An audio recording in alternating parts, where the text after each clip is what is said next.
Hi guys, this is Lashette from Scarlet Moon Creations, and I'm back with a new video. This is my last Remixed Classics reading vlog, and I'm talking about the classic Pride and Prejudice and its remix, Most Ardently.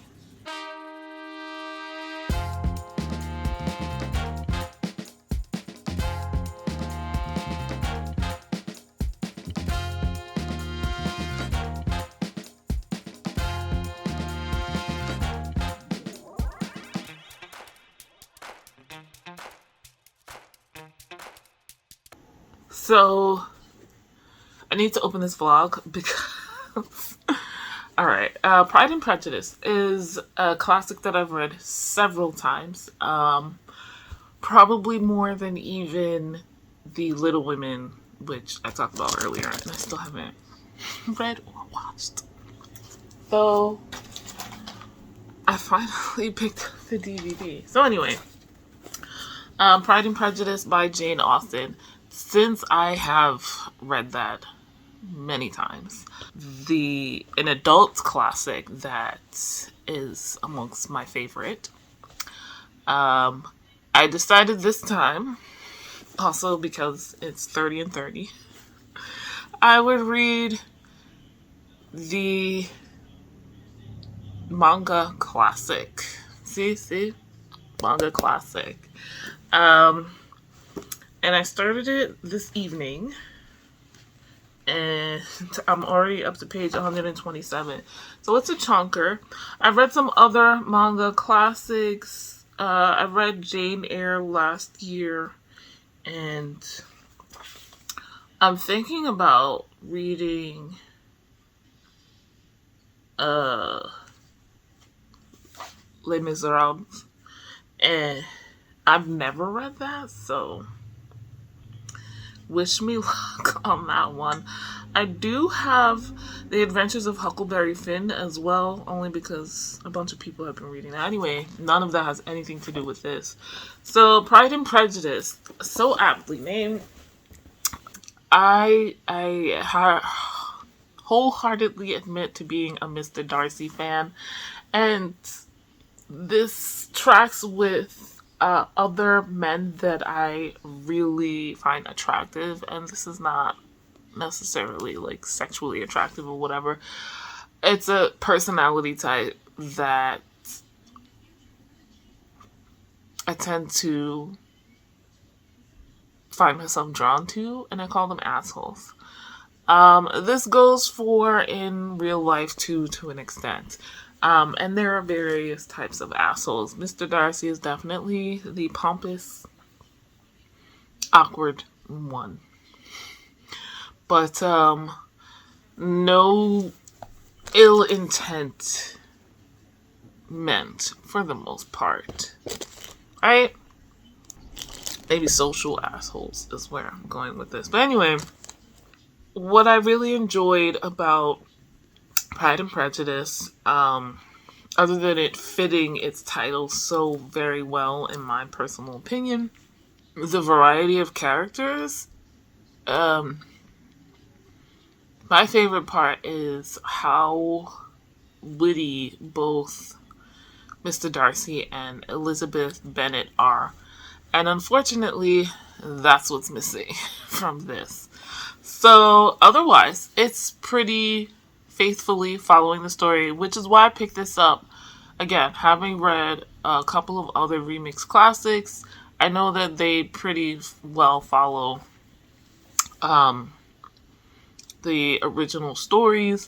They give you artwork that is manga style, but the story, the settings, all of that is the same, and they're not skipping over parts. It's not abridged versions of the story. It's what happens. I will say about this and the Jane Eyre one, I can't remember so much for The Great Gatsby. Again, I've read that last year as well. But the language is more modern. And I don't think that the writers of this was up to the task of translating or modernizing the quips and insults that Elizabeth and Mr. Darcy trade, or even within conversations they have with other people or about other people, and that saddens me. But anyway, it is going fairly quickly. I find it so amusing how the artist has used the manga style to emphasize certain characters, like Mrs. Bennet. We know she's dramatic and all, and again, doing this in a manga style, we get scenes like this, which is hilarious. Me. Like, it translates so well artistically, but also not. Like, look at this woman. It's just so funny to me. So, I don't know that I'm going to have a lot to say about this otherwise. The girls have big heads. It might be because of their hair, but... And this is the Bennet girls, the Bennet daughters. I don't think the mom's head is that big. Like, it's in proportion to her body. Like I said, it could be the hair. I also like art style wise how they emphasize who's important in the scene and who's not. And if like a person is thinking about someone, like imagining them or picturing them, they kind of soften the line art, and the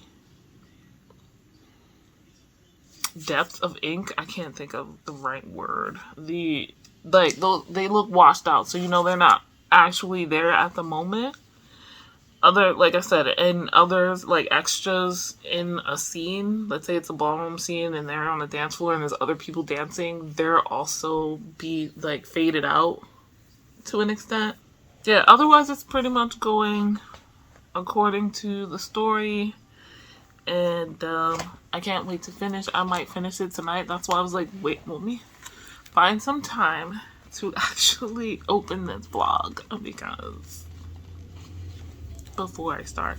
The art is by Pulse, and the story adaptation by Stacey King. I'll come back when I'm done, I guess.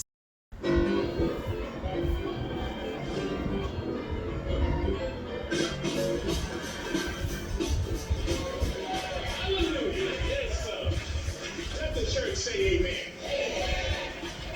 Come on, boy. Everybody knows that a single man with money needs to get himself a wife. And when an eligible black man moves into the neighborhood, that's double true. So you best believe when Charles Bingley and that sister of his showed up at Sunday services, every self-respecting mama, grandma, and auntie in the congregation turned to get a long look. Especially me. Because I have 5 sweet, beautiful, and very, very, very single daughters. Here's my youngest, Lydia.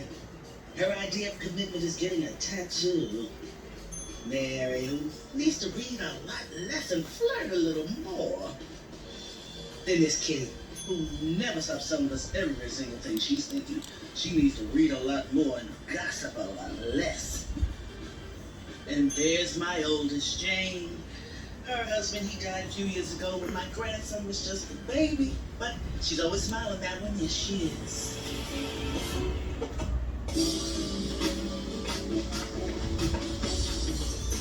And finally there's my Lizzie. So smart, so good, so real, and so available.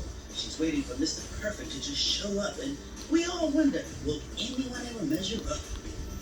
Now today, brothers and sisters, we are going to speak on Psalms. Proverbs 18:22. He who findeth a wife findeth a good thing. Amen. is she's lonely. She thinks she's happy being alone, but I know different. And you are? Lizzie Bennett, aka your sworn enemy. Ah, the Lizzie Bennett. You know, we should sit down for a Oh, steak dinner. go away. Tomorrow, open one and chop it off. How about Friday? You know, I don't get people like you on Mr. Stupid. How can you sleep at night?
Hey you guys, I am back.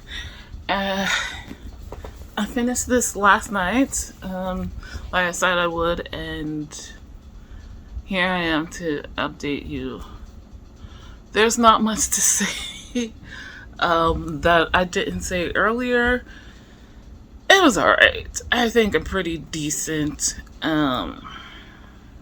adaptation. Nothing changed except it's in manga format, and the language is a little simplified, so we don't have as much text. Obviously there's stuff like descriptions are removed because now we have visuals. So yeah, we still kept the setting in England and all of that, so not much changed. Like I said, it's not a what is that when they shorten them?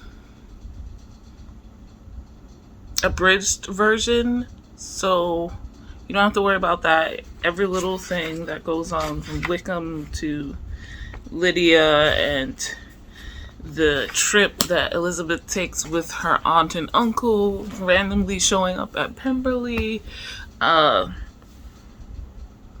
Catherine randomly showing up at the Bennett's house, like all of those like short scenes that sometimes get taken out of like other adaptations, are all in here, so nothing crazy. I continue to recommend this series.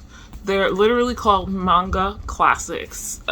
So if you don't, or if you want to read a classic but you don't want to take that much time to do so, I recommend these. I've read 3 now, or is it 4? Here's a bunch,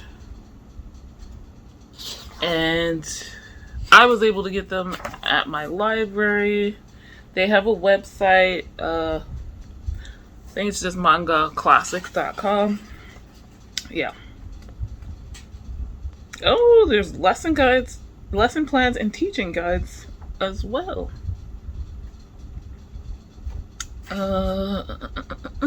So yeah, it's a lot of British classics, I will say that. They made Darcy very buff for reasons I don't understand. Like, you know, he was in shape, but yeah, I don't know. Anyway, so it was good. Not like mind-blowing or anything like that. I appreciated the adaptation. It's not the actual book, but it's not missing much. So 3.5. This doesn't feel quite like a 4 to me. Maybe I should make it a 4 though, because the art is something that wasn't there, and it definitely adds to the story. I'll think about it. So yeah.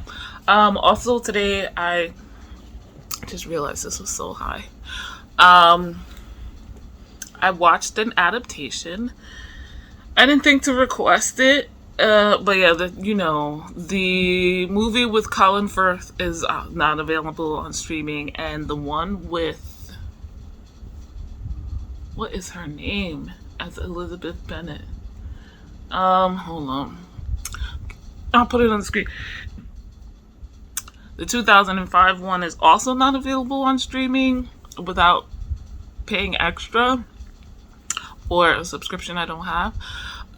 So I did go ahead and request another the 2005 one for a rewatch, but I watched an adaptation, Pride and Prejudice Atlanta, that has Jackie Harry and Reginald Val Johnson. If you don't recognize his name, he's played the dad on Family Matters. So it was nice to see them again. I think that was really well done. So this is a black cast almost entirely, and making it American and Southern. They're in Atlanta, and so yeah, Jackie Harry to play Mrs. Bennet is a good idea. She is a somewhat ridiculous woman. Not Jackie Harry, but she quite often plays over the top, somewhat ridiculous types of women. So I was like, I'm gonna watch this. I'm pretty sure this was like a direct-to-TV movie, which is why I didn't hear about it, but it was good, and I watched that on Peacock. But there's another on there, and whenever I get the 2005 version, I'll watch that again. But next up is the last book in the Remixed Classics. I've checked. There's no more that have been released, or they haven't mentioned being released. This one came out earlier this year, the 9th and final Remixed Classic.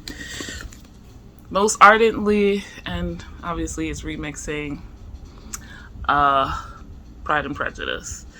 So, I'll come back with an update on that.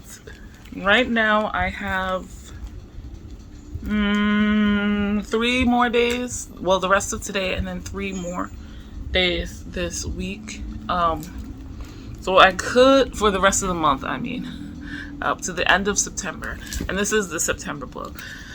I could finish this, but there's some other stuff I want to read. We'll see how it goes. This is by Gabe Novoa, who is not an author I had heard about before. He, him, a Latinx transmasculine author who writes speculative fiction featuring marginalized characters grappling with identity, and is also the author of The Wicked Bargain, Diablo's Curse, and Beyond the Red trilogy, written under a former pseudonym. So,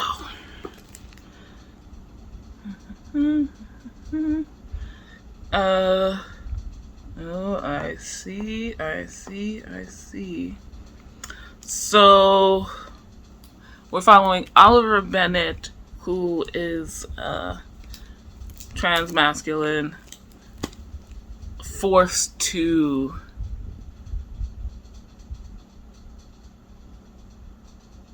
by society's expectations and whatnot to be Elizabeth. And it looks like Oliver sneaks out and dresses as a gentleman and becomes acquainted with Darcy, who is rude to Elizabeth. So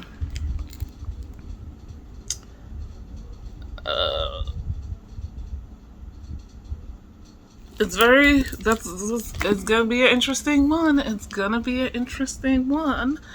I can't wait to see what comes up next. So yeah, you might see me watch another movie in this vlog, another Pride and Prejudice movie. And yeah. But yeah, so that's my update, guys. Let's go.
Hey guys, so it's been a busy day. I filmed a lot, but not an update. Today is September 30th. It is currently 9:01 p.m. I did get to page 164 of Most Ardently last night, and actually I was like ready to read more, but I was like, I need to sleep. So yeah, I have 3 hours currently in the last reading sprints for the Mystic Readathon, which I'm hoping to throw this in for basic points, nothing big, but yeah, if I finish this tonight, I will finish this in September and be done with the Remixed Classics read-along. So, I don't know where I left you guys. I think the last talking clip I had, I was just giving you a basic idea of the story. So, yeah, yesterday I started this with the aim of getting to about page 150, which is roughly halfway through. The story is not 300 pages long, but it could be if you wanted to. Anyway, I was kind of dreading, but it's like most of these books, I get to like halfway and I'm like, oh, now I'm really into it. When in the beginning I'm just like, I'm seeing the issue with reading the original and a retelling, whether it's a classic or otherwise. Well, though I guess a retelling would have to be a classic. I've decided I'm gonna do like a wrap-up video with everything.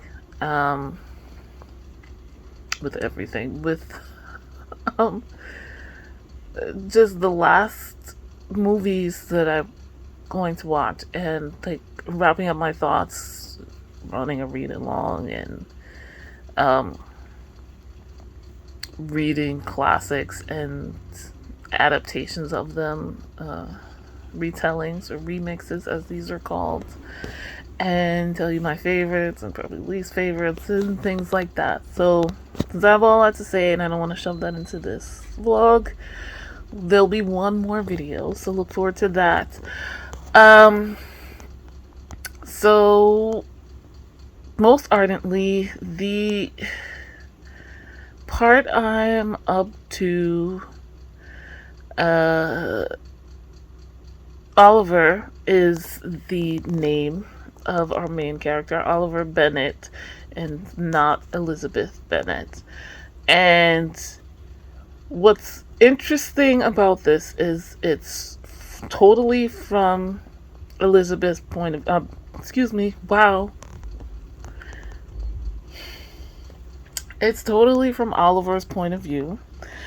And there is in the beginning like a warning from the author because, like I just did, even though this is a fictional character, Oliver gets dead named constantly because only 5 people are aware that Oliver is Oliver, a boy, and not a girl. There's lots of body dysmorphia, and I feel bad for him. Like, totally honestly. I'm looking to make sure dysphoria, not dysmorphia. Dysphoria, excuse me. Because of course I'm getting messages as soon as I'm gonna start filming. What's interesting from the beginning is Oliver dealing with Darcy both as Oliver and as Elizabeth, or dealing with a lot of people actually. There's a lot of there's a lot of dread, at least for me, because I'm just like, they're upset, so I'm upset. And I feel for Oliver in these situations. There's also, I think we've changed the setting because this is set for the most part in London. Like, the Bennetts live in London or just outside of London, and I don't think that was the case. They were in, like, not the countryside, but somewhere else, I believe. I'll look it up and come back to that. So I also think that changed. Like, London is not what London is today. There's not nearly as many people then as there are now, but there's more people, and I think that lends to the credibility of Oliver walking around and not being recognized in public. I mean, it happens, but Oliver's not changing his face or anything like that. There's not too much mention of things like makeup and whatnot, so I'm not 100% sure. Obviously, there's some difference, but I feel like men back then probably wore more. I don't know. Anyway. And we're starting to delve into queer culture of the time. So Molly houses are mentioned, and right now Oliver's about to go to one, and I had never heard of such a thing. So that's another thing to look up. I'm trying to think of what else. I mean, there's a lot. Oliver has already turned down Mr. Collins, so all of the usual things that happened before that, and what do you call it?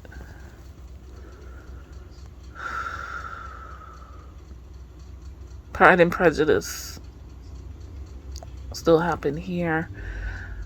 So yeah, I think that's all I'm gonna say for now. Halfway through, I'll come back when I finish it, and or tomorrow to let you know any final thoughts. And just like that, it's done. I have completed the last Remixed Classic. I finished most ardently, and my last book of the month of September. My last book for the, oh my god, Mystic Readathon, though I still have to log the book. I don't know what rating I'm gonna get this, but probably around a 4. I will like have maybe more of a wrap up tomorrow, and like I said, there's like a wrap up of the Remixed Classics read along on all my thoughts and opinions, and some clips of me watching movies that I didn't get to. That video will come soon. Right now, I will say the last B-roll clip of me, I was not planning to include originally. I'm still in sprints for the Mystic Readathon with the Tangible Reads Courtney, and this is actually the last sprint because it's almost midnight. But as I was reading it, I found myself smiling, and so I was like, I was definitely teary-eyed before that, but it's like, let me record myself because I'm so happy with the ending of this. I guess I'll put small spoiler here, and I'll let you know when the spoiler tag is gone. You'll know you can come back. Wow, I like the way this ended. Unexpected, like the very, very end, the last like chapter or 2.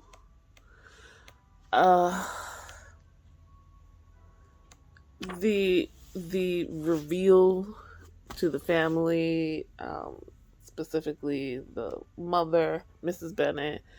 It was a lot, but like, this last chapter 2 really gave us things that you don't get in the original Pride and Prejudice, like, probably because it was true to the times, and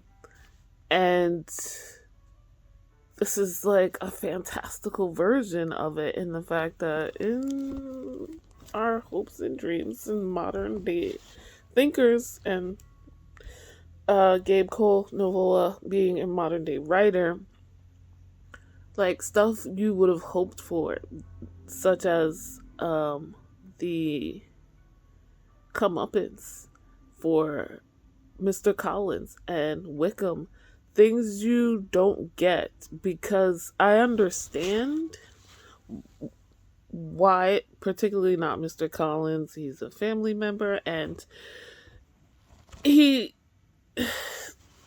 is just mostly just an annoying person. There's a choice he makes here at the end that takes him from being an annoying and condescending man to being a threat. And it's like, oh, no, you gotta go. But on the other hand, in the original Pride and Prejudice, one of the biggest issues I feel that a lot of fans have, you like Elizabeth, you like Jane, you like Mr. Bennet. At bare minimum, that's 3. And you know they love their family members, and not everybody is a great person, but they're a family unit that they all love each other, even though everybody's not perfect, and several of them are annoying, and like Lydia have horrible personalities or habits. And to know that because Mr. and Mrs. Bennet have 5 girls, they can't keep their home after Mr. Bennet passes away. And it will go to some stranger cousin who thinks less of them, who doesn't see any of his female cousins as human beings worthy of the same respect men get or boys get. So that's different here. Um, and not something that you really consider until, you know, Mr. Collins decides he needs to protect his uh inheritance.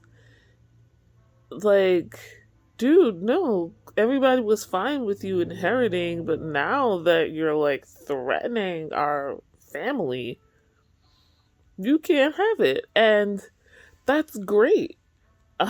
Um, and that's an option given the givens, and the author addresses that in a historical author's note at the end, and then saying that the England didn't have birth certificates really until 1837, which is after the time of this novel in 1813. So there's no one to prove that Oliver wasn't always a boy from birth. The other comeuppance, the other fix it, from the original is Wickham, and no, he doesn't get to be part of the family. Hell no, he's a horrible person, and even no, I'm not gonna say even worse, um, because he attempts to out both Darcy and Oliver, and it's just like, wow.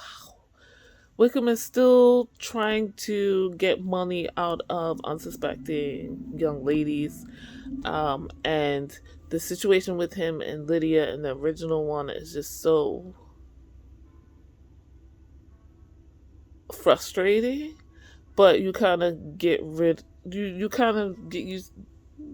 They deserve each other. That's a feeling, and it's just like, I guess there's somebody for everybody, and they gonna learn how to live, uh, married together without money, and she's gonna learn, what it's like to be with a guy who doesn't, have his shit together and was all party, and I'll just, marry my way into money. But yeah, they didn't seem too bad after that in the original Pride and Prejudice.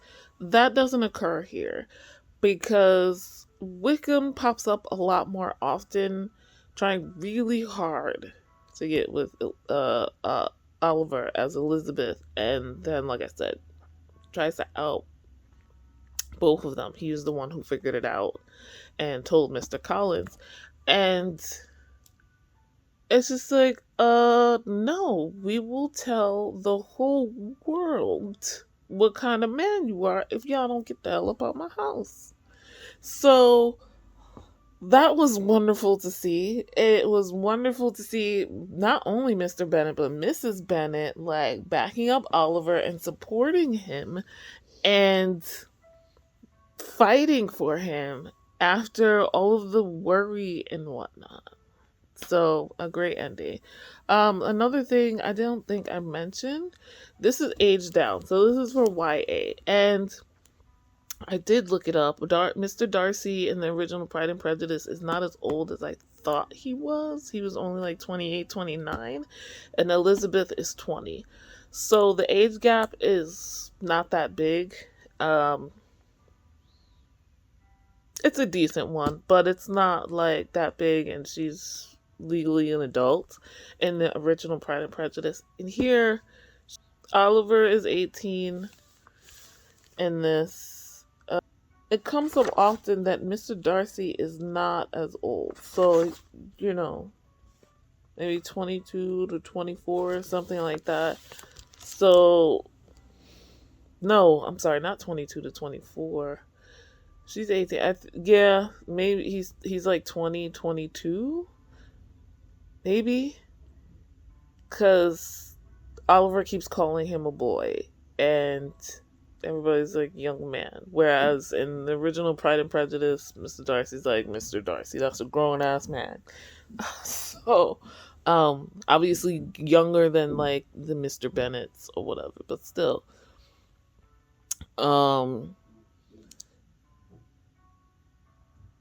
So it's even more so nice to see the parents, the adults, like backing them. Oliver's aunt and uncle are one of the 5 people at the start of the story who already know. It's just it changes things a little bit, and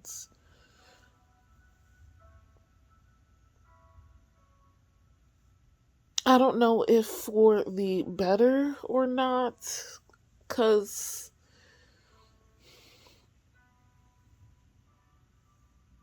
yeah, I don't know if that age change was necessary, except that all the remix classics are YA, so.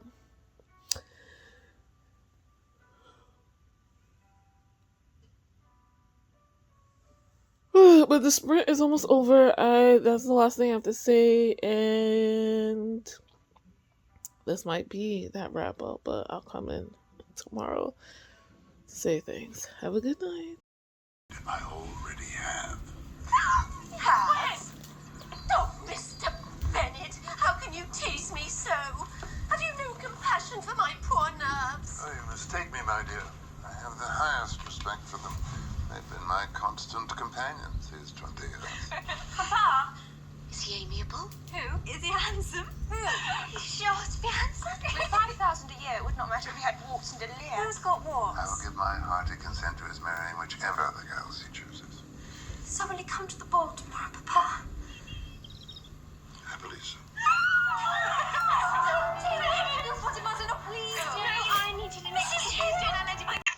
Hey guys, so I did actually get the DVD of the 2005 version of Pride and Prejudice with Keira Knightley and Matthew McFadden.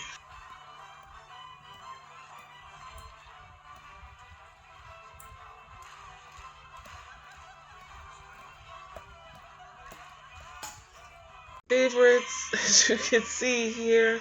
I actually watched this on my birthday, which is November 1st, so yay! But I did want to do an outro here. Like this video if you liked it, subscribe if you're new, hit the notification bell so you know when the next video is coming. I know this is coming out way later than I filmed it, obviously. I've been on a video YouTube break, but there will be a wrap-up, as I mentioned several times in this vlog. I hope you enjoyed it, and the Remixed Classics read-along, so you can look forward to that wrap-up. And a link's in the description to everything I've mentioned here. And you can follow me on Storygraph and Goodreads as well there. But as always, thank you guys so much for watching. I'll see you in the next video. Bye!